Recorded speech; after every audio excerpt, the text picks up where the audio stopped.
It's Sunday morning, September 3rd, 1939. Across Europe, families gather around wireless radios, interrupting their breakfast routines. Church bells ring in the distance, but today they'll compete with a different kind of announcement, one that will echo through history. The fragile peace maintained since 1918 is about to shatter completely. After 2 days of German forces pouring into Poland, the waiting is over. The ultimatum expires. At dawn, Berlin is tense. The British ultimatum delivered the previous evening has set a deadline: withdraw from Poland by 11 a.m. or face war. In the Reich Chancellery, Adolf Hitler still believes the Western powers are bluffing, just as they did during the Rhineland, Austria, and Czechoslovakia. His interpreter, Paul Schmidt, will later recall the Führer's confidence that Britain and France would once again back down. But in London, there is no more room for appeasement. Prime Minister Neville Chamberlain, the man who promised peace for our time just a year ago after Munich, now faces the collapse of his diplomacy. The cabinet has met through the night. Public pressure is mounting. Even members of his own Conservative Party are demanding action. 11:15 a.m., Britain declares war. At exactly 11:15 a.m. London time, Chamberlain's voice crackles through millions of radio sets across Britain and the Empire. This morning, the British ambassador in Berlin handed the German government a final note, stating that unless we heard from them by 11 o'clock that they were prepared at once to withdraw their troops from Poland, a state of war would exist between us. I have to tell you now that no such undertaking has been received, and that consequently this country is at war with Germany. His voice is steady, but heavy with resignation. The man who worked so desperately to avoid this moment continues, "You can imagine what a bitter blow it is to me that all my long struggle to win peace has failed." Across Britain, reactions are mixed. In London streets, some people weep openly. Others stand in stunned silence.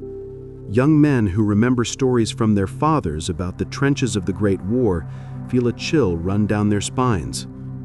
In Parliament Square, a few voices cheer. Finally, they say, Britain is standing up to the dictator. But most faces are grave. They know what's coming.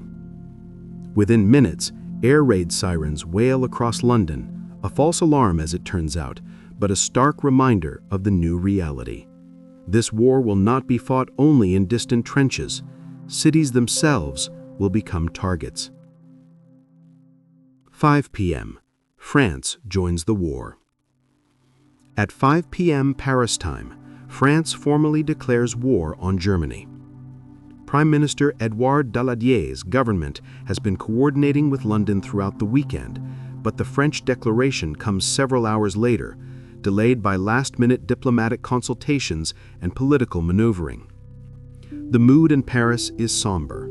Unlike 1914, when crowds celebrated mobilization with patriotic fervor, the French people greet this news with resignation and dread.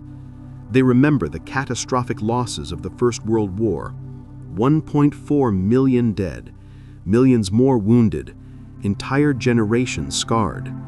The Maginot Line fortifications along the German border stand ready, a massive defensive wall built precisely to avoid the horrors of 1914 to 1918.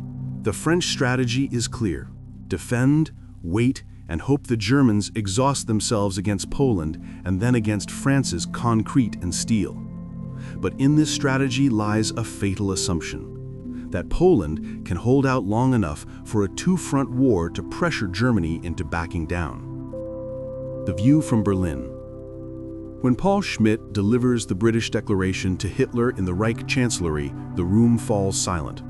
Foreign Minister Joachim von Ribbentrop, who has repeatedly assured Hitler that Britain won't fight, turns pale. Hitler sits motionless for a moment, then turns to Ribbentrop with a piercing stare. What now?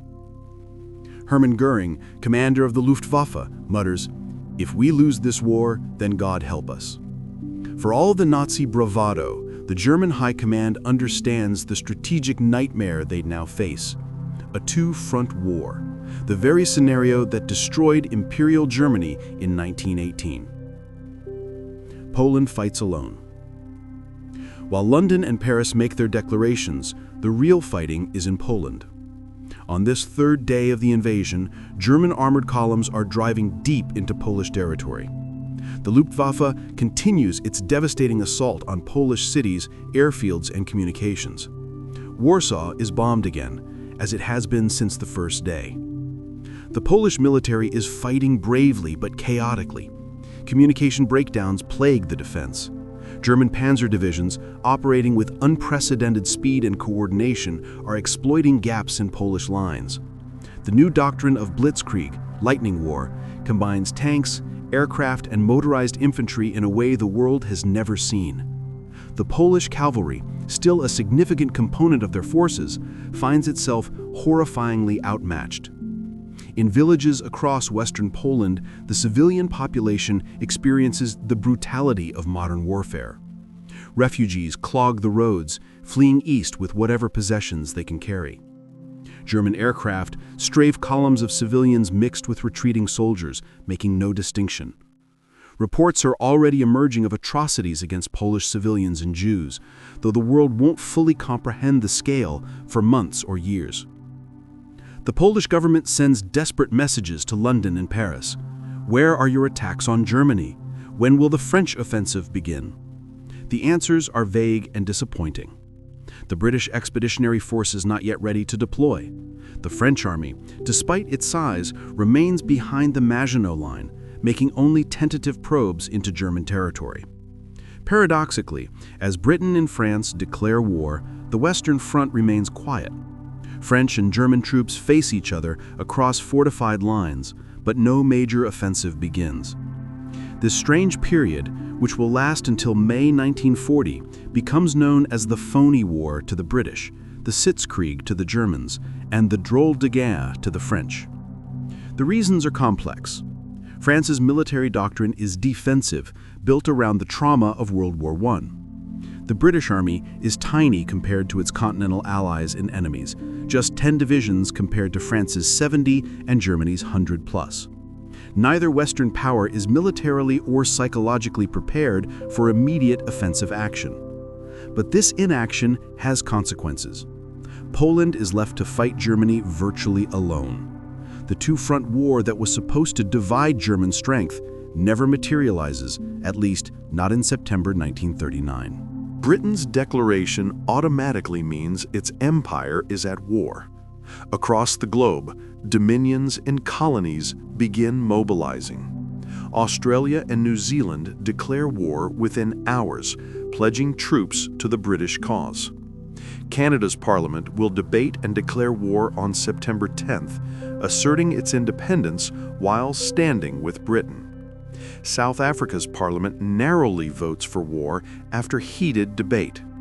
India, not given a choice, is committed by the British government, though this will have profound political consequences.